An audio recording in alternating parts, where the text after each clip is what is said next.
Sortir avec Kitty Pryde, des célèbres X-Men, permet à Peter Parker de mieux comprendre la cause mutante même s'il conserve encore quelques réflexes malheureux face à certains problèmes de société. Étant lui-même un être à super pouvoir, il sait pourtant mieux que personne que la haine et l'ignorance sont les clés de voûte de tout ce qui va mal en ce monde. Quand le mercenaire sans scrupules appelé Deadpool fait irruption pour capturer les X-Men, il embarque Spider-Man avec le groupe pour les larguer sur l'île de Krakoa où les mutants sont voués à l'extermination pour le seul plaisir des masses dirigeantes d'un certain nombre de pays. Mais même dans l'adversité la plus totale, le tisseur ne perd pas le nord et parvient à déjouer les plans de Deadpool et de ceux qui le financent, apportant même un vrai atout au groupe mutant qui parvient à s'en sortir contre toutes les attentes. Quittant l'île maudite après avoir récupéré le professeur Xavier, les X-Men sortent de cette mésaventure avec la certitude d'avoir au moins un nouvel allié dans ce monde. Plus tard, après avoir affronté des vampires et rencontré un anti-héros rapidement retourné dans les ombres, Peter va devoir surmonter ce qui sera sans doute la pire des épreuves pour lui, le retour d'un vieil ennemi décidé à en finir avec lui de la plus horrible des manières. Si le Shield possède le plus vaste réseau de contacts et de connaissances dans le domaine des surhumains, ce n'est pas la seule organisation qui tente de s'arracher les services de ces êtres hors du commun, quitte à parfois les créer soi-même pour la bonne cause. Au comble de l'horreur, Peter découvre que son ADN a été violé et exploité pour créer des clones de lui-même, différentes versions de ce qu'il est au fond de lui depuis la morsure de cette maudite araignée. Mary Jane est enlevée par l'un de ses clones ayant pété les plombs et voulant la rendre aussi forte que lui pour ne plus avoir à craindre de la protéger en cas de danger, une peur viscéralement ancrée dans l'esprit de Peter comme on l'a vu précédemment. Les affrontements seront nombreux et sanglants, mais le pire de tout sera la révélation de l'identité de celui qui est derrière toute cette opération, une personne ô combien détestée par Peter et ses proches, et qui cette fois-ci est totalement libre de ses actes et totalement prêt à tout recommencer si jamais ses travaux venaient à être détruits. Une seule façon de l'arrêter cette fois, mettre le paquet et tout donner comme jamais encore, histoire d'être bien certain d'en finir. Mais heureusement pour le jeune héros traversant des jours si sombres, une main secourable et inattendue va lui permettre d'éviter le pire et de revoir la lumière. C'est l'heure des révélations à ce stade et Peter doit avoir LA fameuse conversation avec Tante May, une conversation longtemps repoussée et redoutée, un échange autour d'une table de cuisine dans leur maison du Queens. Après avoir défait le caïd et son empire du crime avec l'aide de Daredevil, Peter tremble encore de devoir affronter l'opinion de sa tante quant à ce terrible secret qui lui dissimule depuis déjà un long moment. Malgré ses appréhensions légitimes, Tante May réagit plutôt bien à la nouvelle et encourage même son neveu à poursuivre cette route héroïque qui est la sienne, même si elle reste bien consciente que cela risque de toujours mettre en danger ses proches.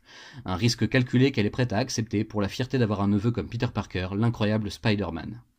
Il en est un autre qui attend patiemment son heure depuis un bon moment, un homme à ce point dévoré par le mal et la cupidité qu'il a irrémédiablement condamné sa propre famille à la ruine.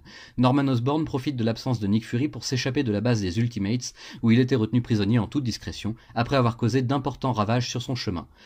Et tandis que le monde s'attend à ce qu'il fasse profil bas et tente de quitter la ville, Norman réapparaît sur les chaînes de télé qui lui accordent une interview exceptionnelle, durant laquelle il promet de dire toute la vérité et rien que la vérité sur ce qui lui est arrivé depuis le tristement célèbre accident de laboratoire qui lui a conféré ses pouvoirs. Chargeant un maximum Fury avec des accusations évidemment mensongères destinées uniquement à se couvrir lui-même, Osborn ne peut pourtant renier bien longtemps sa vraie nature, et lorsque l'argent vient à manquer, le monstre refait surface pour engendrer encore plus de malheur. Contrainte de riposter avant qu'il ne fasse davantage de victimes innocentes, la nouvelle directrice du Shield, Carol Danvers, utilise tous les appâts à sa disposition pour faire sortir Norman de son trou, y compris son propre fils Harry qui était également détenu sous secret loin de son père.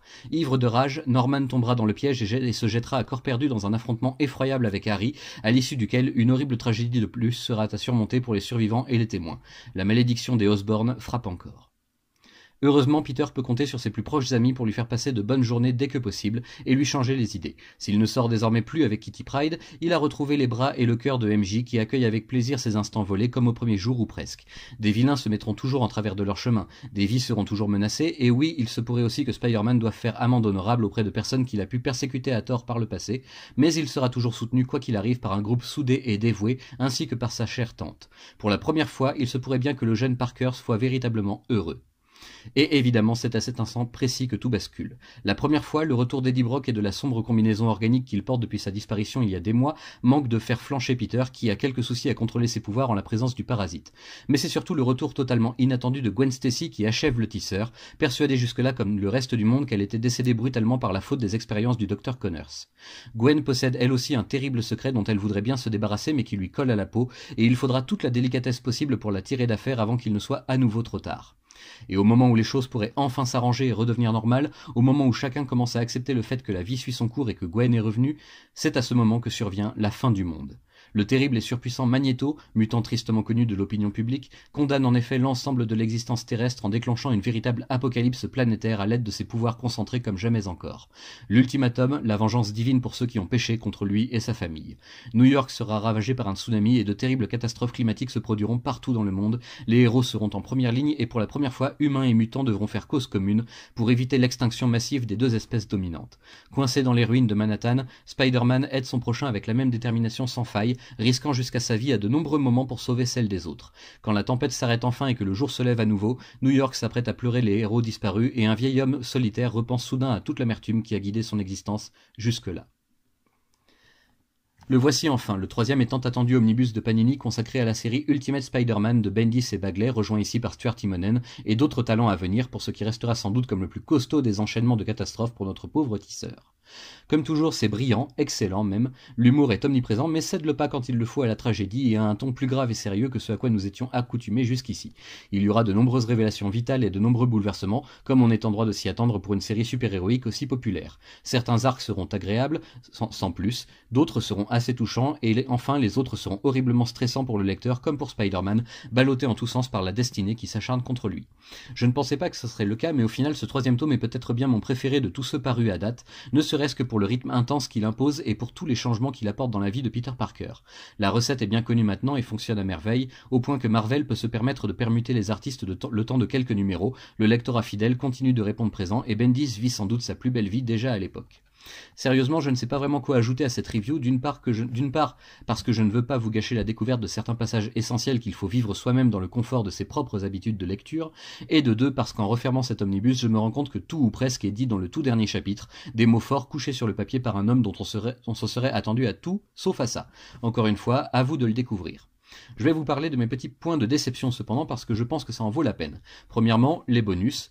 Ne comptez pas dessus cette fois-ci, ils sont pratiquement inexistants. En toute fin d'album, vous aurez droit à 4 ou 5 couvertures miniaturisées se partageant les ultimes pages, quelques crayonnés glissés à la va-vite et on referme. Heureusement qu'il y a un édito de Panini pour nous aider à resituer le contexte de ce qu'on s'apprête à lire, mais c'est le strict minimum. Je m'attendais à autre chose de leur part pour l'occasion, et je suis profondément déçu aussi à titre plus personnel de ne pas avoir vu la chatte noire faire son comeback, alors qu'on la voit sur la couverture choisie pour représenter l'omnibus. Couverture principale qui, au passage, est tirée de l'arc de la saga du clone, qui aurait largement mérité de servir aussi de titre à l'album entier si vous voulez mon humble avis, même si évidemment Ultimatum est un sacré morceau difficile à digérer tellement il s'y passe de choses et tellement il nous offre d'informations à traiter rapidement. Mais en toute logique, c'est l'histoire sur les clones de Peter qui reste la plus longue et la plus marquante dans ce troisième omnibus, et le réduire sur sa propre couverture à un titre faisant référence à la toute fin de l'album, c'est dommage selon moi. Un choix éditorial de Panini de plus que je ne comprends pas vraiment, mais bon, je reconnais aussi que je chipote pas mal. Dans le vaste ensemble, je suis très content d'enfin compléter ma collection. Vraiment complète? Non. En fait, il reste encore un omnibus à paraître début 2023 qui regroupera les mini-séries que nous n'avons pas eu l'occasion de lire dans le cours d'Ultimate Spider-Man version Peter Parker, mais auxquelles sont faites plusieurs fois référence ici et là. J'espère que cette ultime parution ne fera pas trop gadget au beau milieu du reste. En tous les cas, un grand merci à tous les artistes et tous les éditeurs et tous les libraires qui ont rendu possible la parution de ces magnifiques albums qui décidément valent bien leur pesant d'or.